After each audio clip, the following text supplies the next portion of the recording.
Can I really build a chainsaw mill for under $300? I bought knockoff equipment on the internet to find out, and today we're going to unbox that gamble. Then I'm going to bulletproof it with some immediate modification so that it hopefully can stand up to the abuse. But first, let's start with a little backstory. So this didn't start with me really wanting to mill anything. I mean, we've always talked about owning a bandsaw mill, but nothing serious. But this last summer when we went up to our place in Vermont, we realized that there was this massive spruce tree downed across our access road to the back field. So around that time, I noticed you could buy these cheap vertical style chainsaw mills or beam cutters for like 20 or 30 bucks on Amazon. So I figured, what the heck? So that became the beginning of my foray into milling. We got a log dolly that we could tow logs with the tractor or behind my truck. We built a small sawbuck to get the logs off the ground when we were milling them. And then I took all those slabs, I made a bunch of nice floating shelves for all around the house. And then I made this really cool coat rack for my wife, or I'm in the process of making it. That's another video. And that particular project, it will come up later in the video. And if you're interested in seeing that build in more detail, where I turn these spruce slabs into a rustic coat rack with an epoxy finish, I will try to link to that in the description.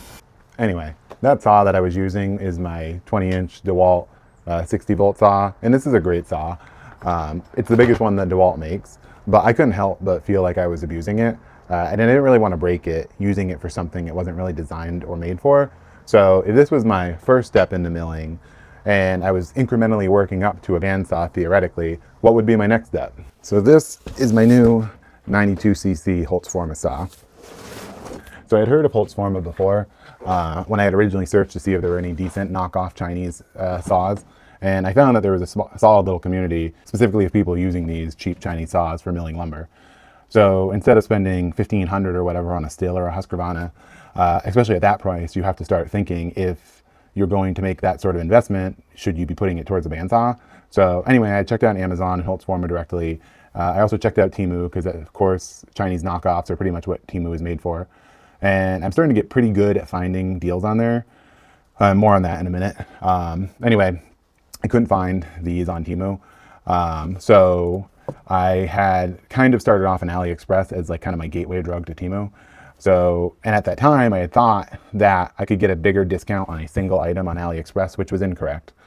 So I went over to AliExpress and I knew the saw that I wanted, which at this point was a G660, which is a clone of the Stihl MS660. So I searched around on AliExpress and I found that they ranged in price anywhere from like $230 to $270. And I couldn't really find any difference between the listings. So since they were all G660s, not to be confused with the G660 Pro, I bought the cheapest one for $228. I don't remember exactly which coupon I used, but I got $25 off. So after taxes, my total out of pocket came to $215. Now for the milling equipment. Now I was really not looking for any of this, but as I was saying earlier, I was starting to get pretty good at finding deals on Temu. One in particular I was using, which was called Winch. Don't quote me on that. And if you're interested in that particular topic, I recommend you look on Reddit specifically. I don't want to go into detail on here because I don't want my video to get flagged for removal. Anyway, I was getting a promo where I would pretty much spend $295, but I would get back $230 in credit. So I'd been doing this now over and over like several times. I'd been filling my cart up for a couple of months, not buying anything, just waiting for the promos to come around. So once they did, I could capitalize on them. Anyway, I had mostly bought everything I originally had intended to, but since Temu is designed, obviously, to get you to spend more money, they showed me a bunch of stuff that I was interested in.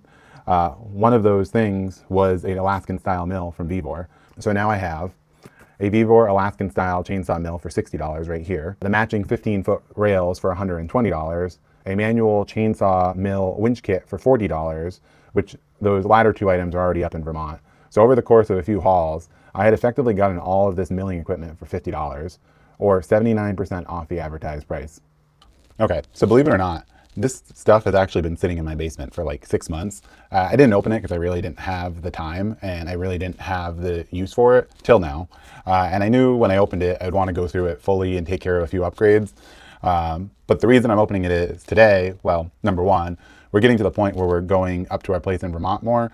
And so I wanted to make sure it's ready to start milling because there's currently a stockpile of logs at the Sawbuck. Plus we have more down trees that need to be processed into logs. And number two, I'm in the middle of another project that I mentioned, the spruce coat rack.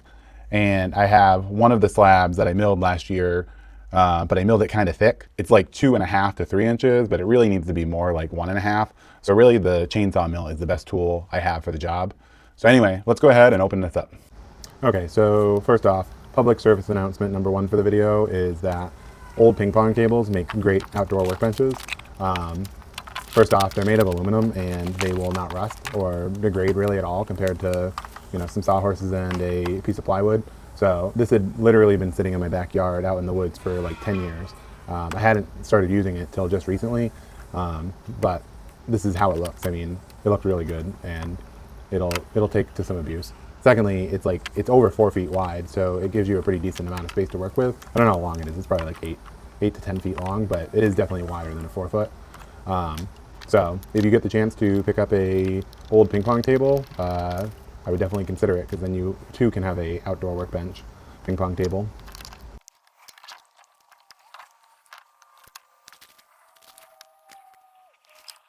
So another thing that I found surprising about this when unboxing it is that the adjustment screws on the carburetor are just a flathead, so no specialty tools required. So if you end up getting this saw, that is something you also will get to look forward to. Okay, so now that I have the saw unboxed, I have this extra box of goodies here. First off, these are the parts that I decided to upgrade to either OEM or similar. So let's see what we have here. NGK spark plugs, 1486. These are genuine Stihl fuel filters, a pack of 4, 3676. Stens fuel line for the MS660, $14. The original Stihl G660 decompression valve for $32.75. The Stihl impulse line, $14.45. Genuine Stihl tensioner, $18.58.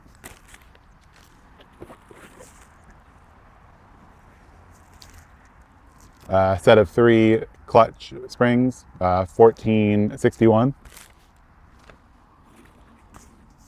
And a Stihl E-clip and sprocket washer, $14.82.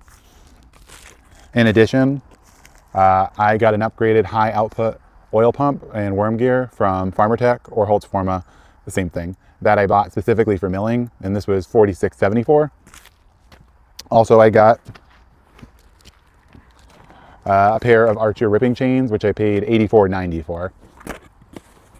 And then over here, I have a 36-inch Oregon bar, which I paid $112.64 for. So all the above I paid an additional $405 for, or $160.83 if you don't count the bar, the chain, and the oiler. These were all my non-negotiable parts based on the research that I should be replaced immediately if I don't want the saw to blow up, or just I want it to run more reliably. However, one more point I want to make, which is I bought the Holzfforma G660, which includes the really cheap parts. However, they also make a G660 Pro, which you can get for about $400 to $500, which will get you some of the upgraded parts. NGK spark plugs, a Meteor piston, cable rings, a Nikkasali cylinder, and a Walboro carburetor. However, they still cheap out on the earlier parts that I replaced. And don't get me wrong, I wanted the upgraded top end and carburetor. However, I'm just not going to do it immediately. I'll run the saw as is with the parts I mentioned earlier, and I'll feel more confident in its reliability. And if when the top end needs to be rebuilt, I'll get the Meteor piston, the cable rings, the Nikkasali cylinder, and the Stihl wrist pin. Or when the carburetor comes up, I'll replace it with the Walboro. Not to mention, if I bought the Pro, I would still be buying a lot of the parts I mentioned anyway. Okay, so now we have all this out. It's time to actually get all this stuff installed. So I haven't made any comments on like the unboxing yet. So I will say that like when I opened this up, I was very giddy because it had been sitting in the box for so long, and I was like, I knew it was there, but actually like seeing it and opening up and seeing that bright orange like cover and just seeing it, it was pretty cool. So overall, like I'm like a good first impression. Anyway, so day one, this ends up like taking me like 3 days to rebuild all these parts, and I'll actually go in depth. Like as I pull a part out, I will show you like the comparison, because in hindsight, I don't know if I necessarily would have replaced all the parts that I end up replacing, and I'll call that out in the video as we go along. So day one is really just kind of taking it apart. I replaced the decompression valve first, and then the spark plug, and I think I start to look into the fuel line. You'll see me here in a minute, like looking on the computer, because I need to reference some diagrams. I don't remember the website that I use, but I'll reference it in the video in post, so that way you can also reference it. So anyway, that's pretty much day one.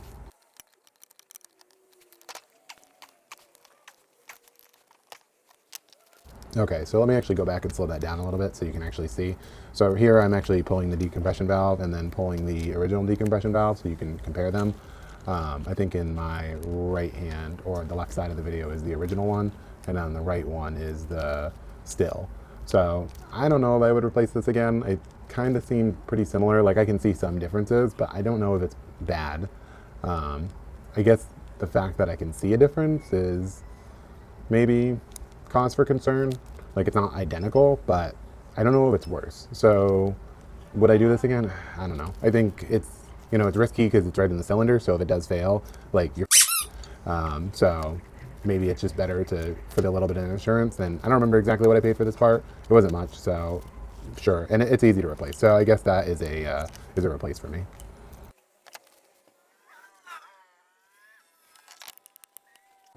Okay, so day two starts. I'm pretty much just bringing everything out to begin with because I brought it in overnight, prevent it from getting wet.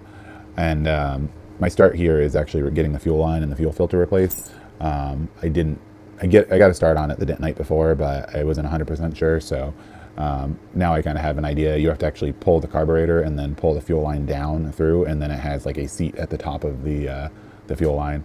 I'll show that here in a second, and then you can kind of see they look really similar. I don't know if this is a replace for me because they look so similar, and then the risk of like that failing, like, it would be annoying, you know, if it starts to degrade, but it's not gonna, you know, break the saw like the decompression valve would have. So this is probably, I would hold off on replacing this.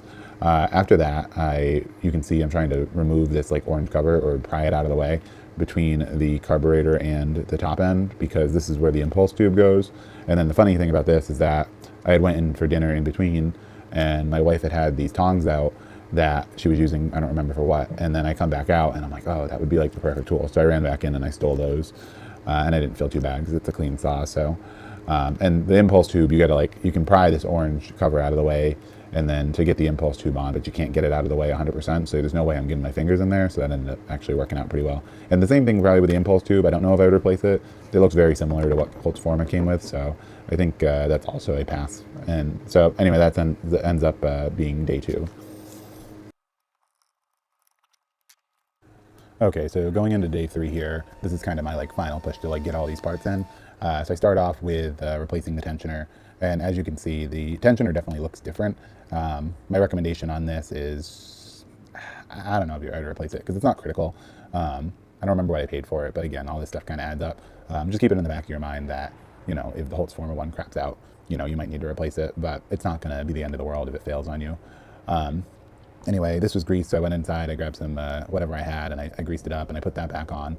And then at that point, I removed I have some 3/16 bungee cord, which will be important later in the video. But I put I pulled the spark plug, and I put it to bottom dead center, and I fill it up, and then I tighten it back up so I can release the nut for the sprocket and to get to the clutch. So then once I get the clutch off, I release the 3 springs and I replace the springs. Again, I don't know on the springs if I would replace them. They did look a little bit different. I guess probably for this one, I would say, yeah, go ahead and do it. They were slightly different. I don't know. I'm kind of split on that one. I don't know what kind of damage that would cause if they did fail. So I guess maybe. Anyway, so once I got the springs replaced on the clutch, I went ahead and I replaced the regular high output oil pump that came on the Holzfforma with the high output oiler that also came from Holzfforma. I didn't end up replacing the worm gear because it was a Holzfforma worm gear for a Holzfforma worm gear, so I just kept the original one on, and then I have the backup one if I need it. So that went in, and then this is actually good. I had video of it because I was kind of confused on maybe which parts I pulled out in which order, so I went back to the video and actually referenced what I did. So I put it all back together, the worm gear, the oiler, and the washer. So the washer actually ended up keeping the Holzfforma one because it was noticeably thicker than the one I got from Stihl. So that was nice to have the option, but so I kept the Holzfforma on that. Put the clutch back on and the E-clip. The E-clip is also I think the A-clip is actually a little bit better, a little bit thicker. So if you want to, I would say, yeah, go ahead and replace it. But I don't know if it would necessarily be a problem. I mean, it was similar, but you could tell that the Stihl one was a little bit beefier. Anyway, at that point, like all the parts I took out today, I got back in, and I then just kind of buttoned everything back up because I had the, I don't know if I had the carburetor back in yet, but I put the air filter cover back on. I put the recoil cover back on, and then it was getting late here at that point. You can kind of tell based on how dark it is, but I was like, I want to get the bar on. So I pulled the bar and the chain out and actually got that on, and then kind of that way. So coming in, I wasn't going to start it up tonight or that night, but I was like, I want to at least get it like put together. So that way it's like done. So that here it is after the end of the night.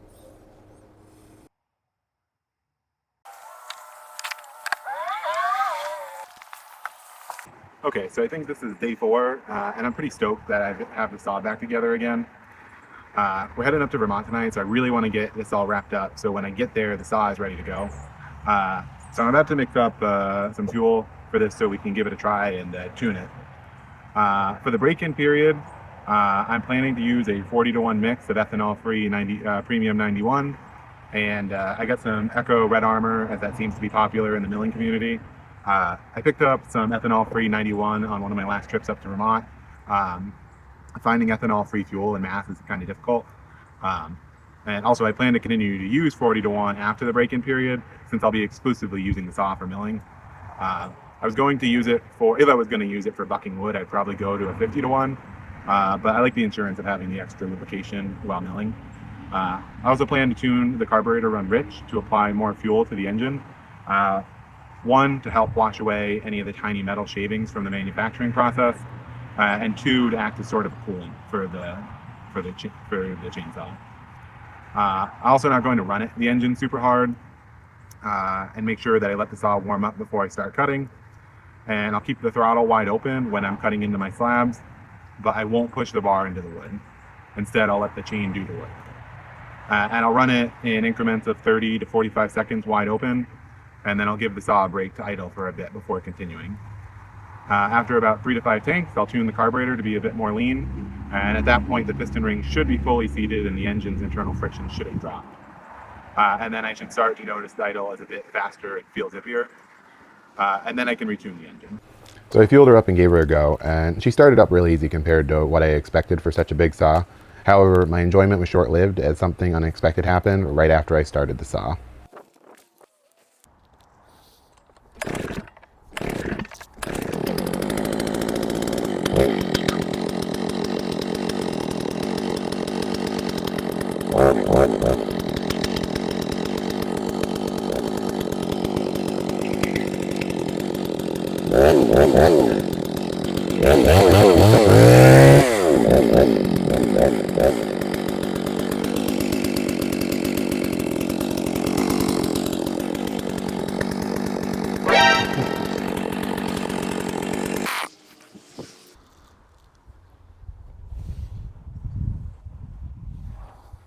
Not sure where that came from, but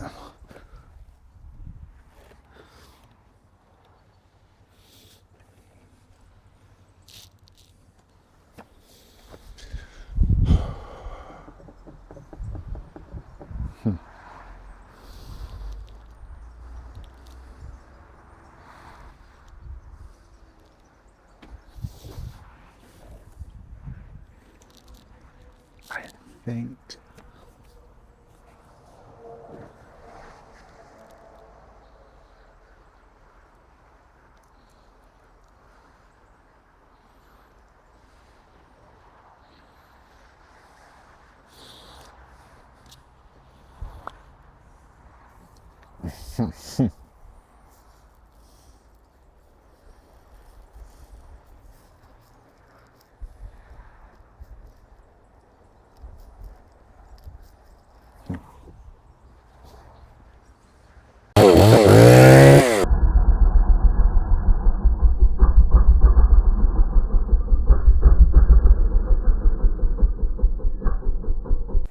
so yeah, you saw that right. That was a piece of the bungee cord that I had used to stuff into the cylinder, so when I could take the sprocket off. I must have left a piece in there. and missed it because that's what I found on the ground that shot out of it. So that was my reaction, seeing that, and I thought on it for a minute, and I was like, I probably should open it back up. So I pulled the muffler off so I could see inside the cylinder, and I also pulled the spark plug, which I realized on this after the fact. The maintenance for getting to the spark plug is a little bit complicated because you got to pull the air filter off. You got to pull the air filter off, and then you can get to the plastic to pull the spark plug cover. But luckily, you'll be able to see here in a second, once I have access to through the muffler and through the spark plug hole, I don't see anything. So I think I got by on this one without causing any real severe damage, but it was definitely not what I had planned for.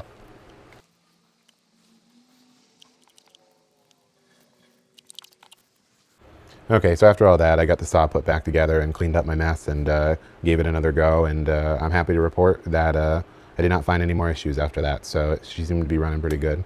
So I'm happy with the performance of the saw, I guess, at this point, and yeah, we'll just have to move on and see what's next.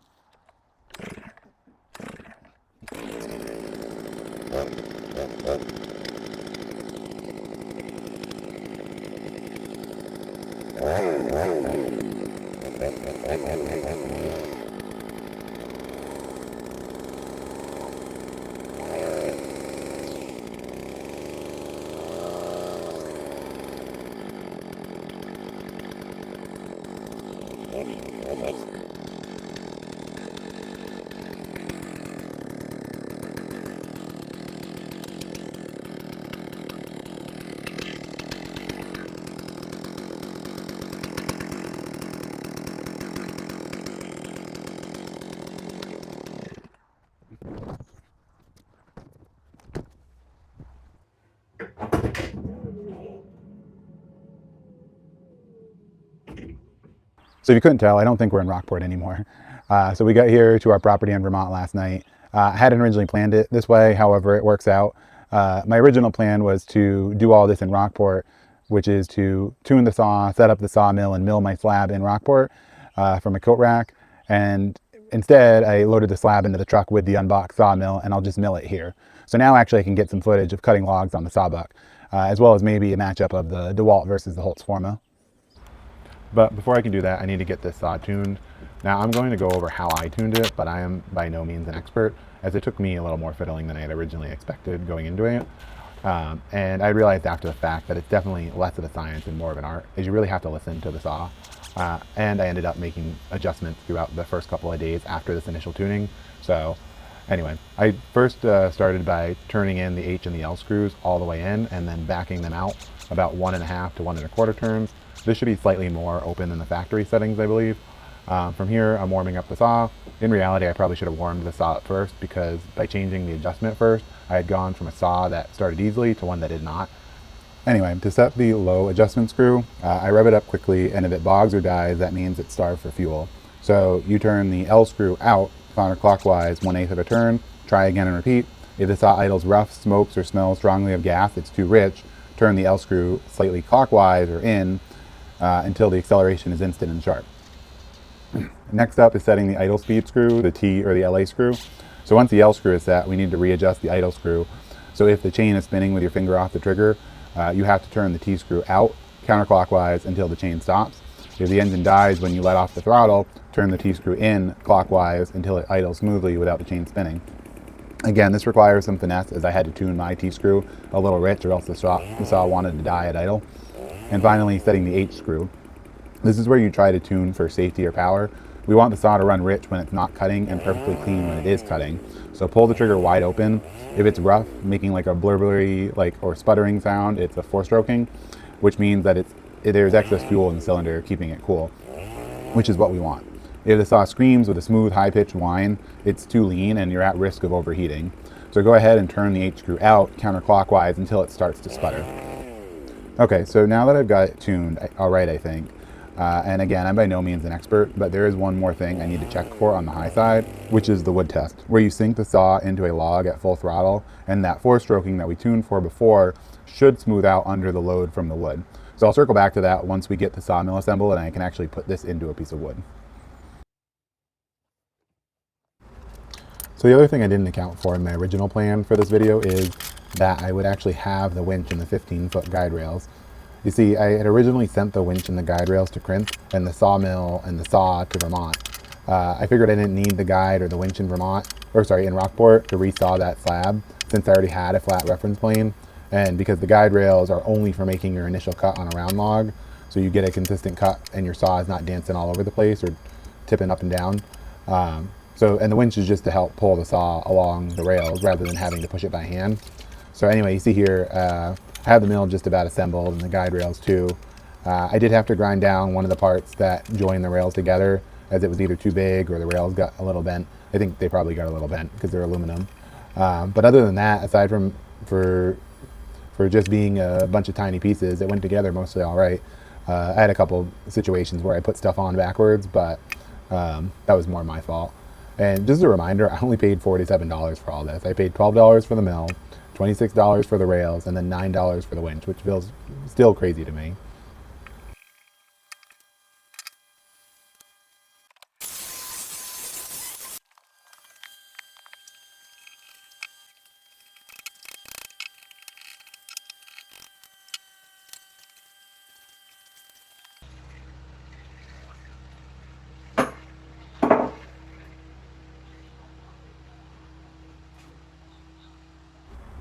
So I figured let's go ahead and start with the spruce slabs, and we can get into more complicated things by adding the guide rails and the winch later. I started by putting the saw into the mill. This was pretty straightforward. I just had to move the outer rails in a bit to fit the bar, surprisingly. I would think with a 36-inch bar I probably would have been close to maxing it out, but apparently this can accept an even larger bar. Anyway, once the mill was attached, I used blocks of wood to set my depth. Luckily, I only needed a 1.5-inch depth, so a 2x4 worked nicely. I didn't trust the measurements on the mill either, so I took measurements myself just to be sure. After that, I screwed my slab in from underneath my sawhorse table. Also, I had mentioned the sawmill was the best tool for the job earlier in the video, and I just thought I would clarify what exactly this technique is called and why I'm choosing it. So what I'm doing is actually called resawing, or cutting an existing slab or piece of lumber down the narrow long axis. Typically, this would be done by a woodworker or a furniture maker in an industrial shop on a bandsaw. But since I don't have a bandsaw, this is probably the next best thing. Plus, a bandsaw would give a smooth finish, whereas I'm actually going for a rustic or a rough sawn lumber for my coat rack project. Anyway, the other options I had were to put it through a planer. However, I had so much material that needed to be removed, and a planer, I believe, can only take off about a 1/16 to an eighth of an inch at a time, and it would have taken like 20 or 30 passes. And plus, I don't have a planer. Not to mention, a planer wouldn't have straightened any warping or cupping in the board. It just gives you a smooth finish, and it would give you a smooth finish versus rough sawn finish, which I was looking for. And it leaves me with a bunch of sawdust versus with the sawmill, I'm actually going to get a second slab out of it, albeit it's probably not going to be that thick, but still something. I also considered using a router sled, which I do own, and this would be a slight upgrade over the planer, not just because I own it, but because it would get the benefit of flattening the board, where the planer kind of just takes the existing reference and copies it. The router sled will actually works off of its own point of reference, so it would actually benefit from flattening the board. And I wouldn't have to make as many passes as I would with the planer. I don't know that I could have done it in one pass, but I probably could have done it in like a few anyway. But it still would have suffered from all the aforementioned downsides. So really the sawmill is kind of the best tool for the job in this case.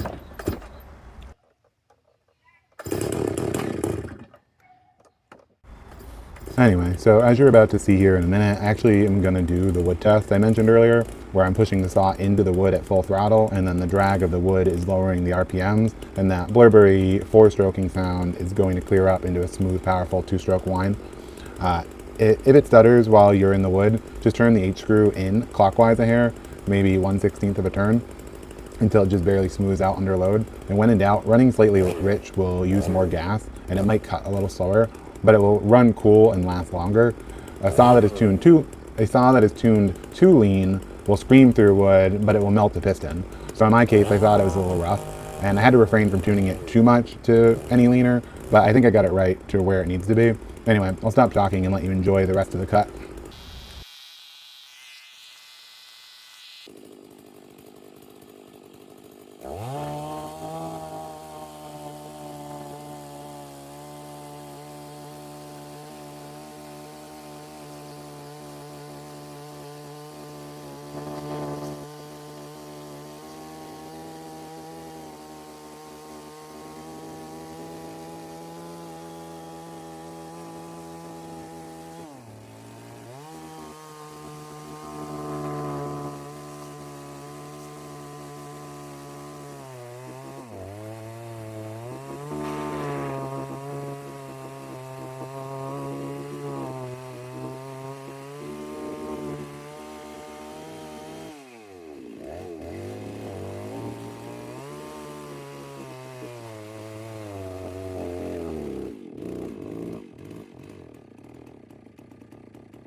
Okay, so I am impressed. It's the next morning, but I was pretty giddy last night when I did that first cut. And I'm so glad I finally got those slabs cut. That had been on my to-do list now for a couple of months. And it feels so nice to finally have these slabs. And take a look at it. The spalting on this log is so nice. And look at the finish compared to the DeWalt in the beam cutter. You could really see where the saw was working and chattering to just cut through the log. Versus with the Holzfforma, you can see there was no struggling at all. It just cut straight through it. Now I can finally go back home and finally try to finish this coat rack for my wife. And again, if you're interested in that video, I'll try to add it to the description when it goes live. And depending on when you're watching this, go ahead and check it out.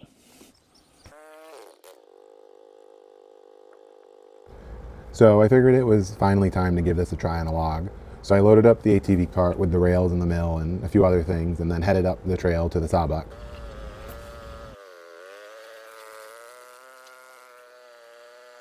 Once I got up there, I had an existing birch cant, or a log that has been milled on one or two sides.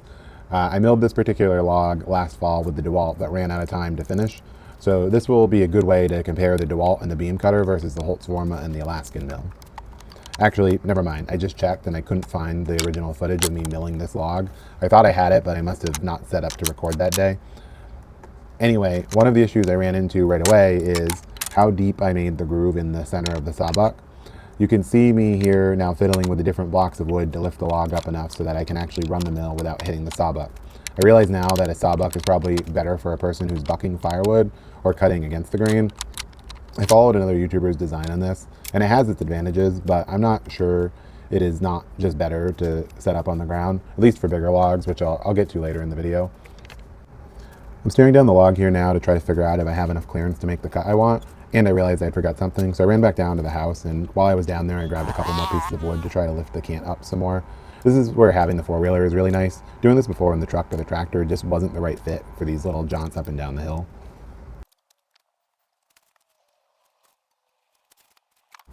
Anyway, starting with this log is also good because I don't have to immediately break out the rails since I have a flat reference plane.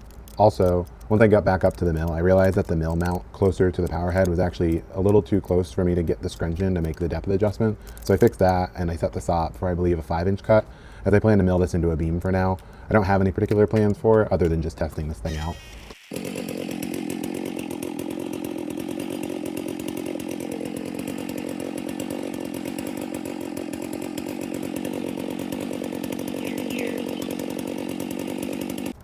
There's actually a funny story about this log. Last summer, my father-in-law and I were bush hogging across the road for the first time in a couple of years, and there are a couple of brooks, and there have been a couple of significant weather events, and the grass being so high, we hadn't realized how much the brook had washed out and created a rather steep bank, and underneath it all was this log. So actually, he got caught up on it with the tractor, so we used the winch on my truck to tow the tractor out, and it was around this time that I had got the beam cutter, so I winched it out of the way using a snatch block and set it up on the wood line so it was out of the way. So this is a tree that was in the brook and would have otherwise just either sat there and deteriorated or got bucked up into firewood, I guess. Plus now I get to tease my father-in-law with whatever I decide to make it into and say, remember that log you got the tractor stuck on and I had to tow you out with the winch?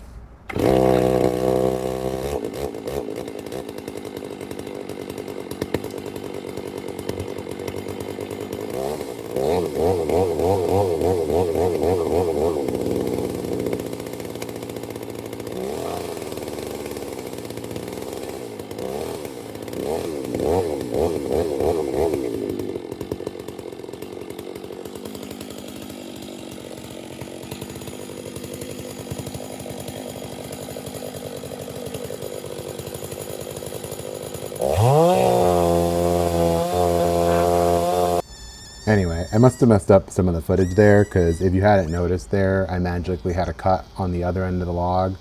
It was because right around that time I was ready to cut into the log, my wife called up to me and to come down because we were having company over that night or that day, which is kind of awful timing, right? Like I'm just about to get into this thing and she's like, dinner time. Anyway, I only just cut into it and I still had some daylight left. So I repositioned myself so I was cutting on the lower end of the bar instead of the top end of the bar where I had started off earlier. Overall, the saw cut pretty well though. I was happy with it, and what will become the theme for the rest of this video is the saw is no longer the bottleneck, but rather the ergonomics of setting up and actually cutting the logs. But I'm okay with it because those are just learning curves that I'll have to figure out for. Anyway, you'll see here in a sec that my beam had a serious bow in it. I don't know if that was from me wandering or trying to get past all the obstacles on the Sawbuck, or if it was just bowed like that and I replicated it from a parallel plane I set the mill up against.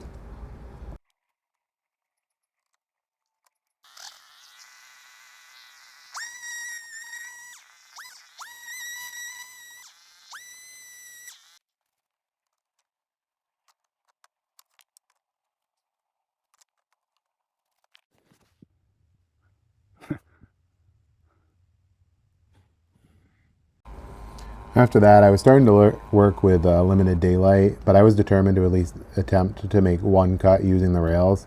So I set up a single section of a short little spruce log.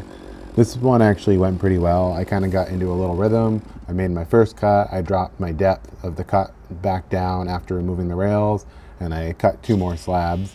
Unfortunately, this is probably my next bottleneck or lesson, which is don't waste your time on rotted or short logs, as this one was a little bit of both. And if you're going to invest the energy into milling with a chainsaw mill, just make sure it's worth the effort.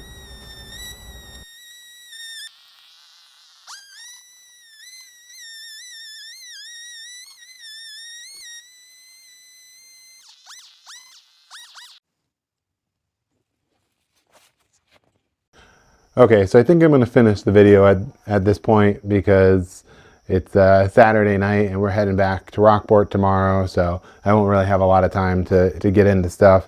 But yeah, just kidding. Of course I'm going to use up the remaining time till the very last minute when we're supposed to be leaving.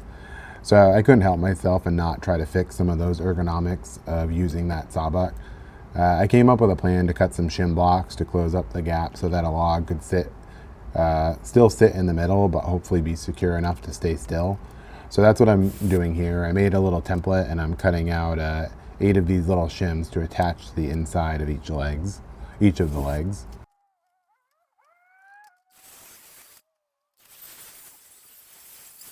After that, I took them inside and I went ahead and I started to pre-drill and set the screws while I had the benefit of the vise. And also by having the screws preset, I didn't have to worry about trying to set the screws and losing them out in the woods in the brush. Once I wrapped up there, I reloaded the ATV and took off for the sawbuck. Oh, and the timber that I milled earlier and brought down to the house, I realized I had no good place for it, so I carted it back up the hill with me and then went back down to grab a skid so I could set it up to dry off the ground and out of the way. Okay, so I went ahead and set all my shims. No issues there, which is probably because I took the time to set up down the hill. It's like my father-in-law likes to say, it's the 5 Ps. Proper planning prevents poor performance. At this point, I am on to setting the rails on my next log. This time I'm actually going to do 2 sections of rails, it goes on pretty good. But the second section landed right on the high spot, so I got the log debarker out and I shaved it down. Then it was able to go on good, which having those log debarkers is a real lifesaver as well here. It's all about having the right tools for the job, I guess. After that, I go ahead and set my saw depth to account for the rails. I can see this part becoming a little tiring, but it's not too bad. I bet once I get used to it, it would not be so bad. And then it is finally time to cut. And this time, about 7/8 of the way through the cut, I realized that one of the studs that levels the rail onto the log rattles loose. And then one of the nuts that holds the stake that you pound in also came loose. I found the stud, but the nut was gone, so add that to the list of things either I need to replace or improve upon. Anyway, I go ahead and I finish my cut, reset my saw for 1.5 inches, and then take another slab off, which feels pretty gratifying. And then I have to refuel again, and then I go in for my final cut, which leads me to reiterate on, or maybe make it a point of its own, which is don't bother with wood that's too small. 1, because it's probably not worth the effort of setting it up, and 2, unless I come up with a way to clamp it down, which is probably something I should look into next, then it's gonna fight you because it's not gonna be heavy enough to hold itself in place. Okay, so I'm back in Rockport current day, and a few things I just want to recap. But first, I want to just give an honorable mention to the DeWalt. I went ahead and removed the beam cutter and put the crosscut chain back on, and I had all my saws tied up. I had all my saws tied up with milling for so long, the 20-inch DeWalt with the beam cutter, the 16-inch with the debarker, and the little handheld for limbing up small stuff. I didn't have any good saws set up for proper bucking, so now that the Holzfforma has taken the place of milling, I can finally use my 20-inch DeWalt again. Anyway, this pile of logs has been here for probably nearly a year. I've been having it to go around it every time I needed to dump brush with my wheelbarrow in my brush pile. So I went ahead and finally bucked it up. Granted, this is pretty dry and even a bit punky oak wood, but I went through this whole pile in maybe about 45 minutes. It took me, I would say, about 4 not quite full batteries. Anyway, I didn't actually get to go over the actual cost breakdown, so I wanted to take a moment to pay that off before I ended the video. So you can actually can you actually build a sawmill for under $300? Well, not quite. Yes, I did get the saw for $215, the sawmill, the rails, and the winch kit for an additional $50. However, the powerhead did not come with a bar or a ripping chain. So after you add the $112 for the 36-inch bar and the $45 for a single ripping chain, that brings you to about $422. Now, I've seen Holzfforma bars in other people's YouTube videos. I did not look into that. And maybe they also make ripping chains, so maybe you could get those prices down if you're going to go absolute for bare bones or even go to a smaller bar. You probably don't need a 36-inch bar, to be honest. Now, this doesn't even touch the bulletproofing that I did, which adds another $161, plus another $47 for the high output oil pump, which I would recommend if you're going to be doing milling. So all that brings me to $630. Now, in hindsight, I probably wouldn't have done some of those bulletproofing items after having the parts in my hands. Some parts were noticeably different. However, some parts were like, is there really a difference? I don't know. Anyway, all that said, the powerhead, the 36-inch bar, the ripping chain, and the bulletproofing and the high output oil pump, $630, right? Sounds like a lot, I guess. But now, if I were to walk into a local Stihl dealer, for me, that is Ace Hardware, and look for the MS661, which is the modern day equivalent of the MS660 that the GS660 is based on, that's $1,700. And that's with a 25-inch bar. If you want a 36-inch bar, now you're up at like $1,900. So yeah, I spent extra money to bulletproof the saw, and you could say, yeah, he didn't have to do that. And not to mention the sawmill, the rails, the winch kit, and the high output oiler shouldn't even be in that comparison. So without all that, you're talking like $533 versus $1,900. For that price, I can almost buy 4 of these saws for the cost of one. Anyway, you get the point. Overall, I'm real happy with the saw performance. It starts right up. It cuts 10 times better than the DeWalt battery saw. Now I just got to get those ergonomic type things worked out, like making sure the hardware doesn't fall off the mill and the rails when I'm sawing, and adding the winch kit. I know I didn't get to that this time, so I promise I'll put that in another video. So anyway, if you watched this far, I just want to say thanks for watching. Obviously, I'm back home. I have to probably change gears here. I know I already said that I have the Spruce slabs to finish the coat rack for my wife. In addition to that, I probably more urgently, I need to unbox my Everlast welder that I got. That's a video. I need to modify the backhoe that we got so it will fit onto the 1910 tractor and hook that up. That's another video. I have a half-finished video for a Stealth truck hoist that got held up from not having the welder set up. That's a video. I've got a cheap Temu box blade still in the box, and a Vevor plate compactor unboxing and modification for the box blade for the driveway project up in Crimp to stop it from being a mud hole every spring. So that'll be another couple videos. And I didn't even mention, I saved an old small engine gas tank and some throttle linkage, I think from a speed spreader. I'm planning to add an auxiliary oil on the tip of the bar and use the throttle linkage to make a throttle control for when I'm using it with the winch, so I can set the throttle and walk to the other side. So there's probably at least one more dedicated milling video for sure. Not to mention I clocked maybe 6 or 7 trees while I was there that had come down in the pasture that I'll have to go hook onto and drag up with the sawbuck, or drag up to the sawbuck rather. Yeah, there will definitely be more milling content. So anyway, which also reminds me that I will probably be doing some milling out in the pasture, at least to give it a try, as long as the logs are pretty decent sized, and I could probably try to bring them up to the log dolly, but I figured just try it out and see how it is, how I like bringing the mill to the log versus the log to the mill. Anyway, you get the point. If any of this sounds interesting to you, please give this video a like and subscribe for more. And till next time, thanks again.